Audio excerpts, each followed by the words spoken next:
पूर्वी हिवाळा आरोग्यासाठी चांगला मानला जात असे, परंतु आता स्थिती बिघडली असून प्रदूषणामुळे तो धोकादायक ठरतोय। हिवाळ्यातही नागपूरकरांचा श्वास गुदमरायला लागलाय।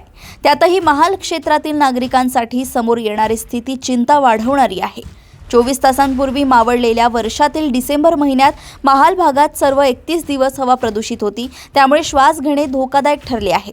पर्यावरण अभ्यासक प्राध्यापक सुरेश चोपणे यांनी सांगितले की नागपूर शहर राज्याच्या व केंद्राच्या प्रदूषित शहरांच्या यादीत आले।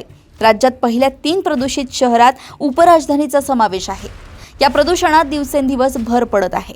शहरालगतचे दोन्ही औष्णिक वीज केंद्र, दिवसागणिक वाढणाऱ्या वाहनांची संख्या व त्यातून निघणारा धूर, घरगुती कोळसा ज्वलन, रस्त्यावरील धूळ, कचरा ज्वलन, औद्योगिकीकरण आणि मोठ्या प्रमाणात सुरू असलेले बांधकाम या कारणांमुळे अलीकडे सर्वत्र प्रदूषणात मोठी वाढ झाली आहे।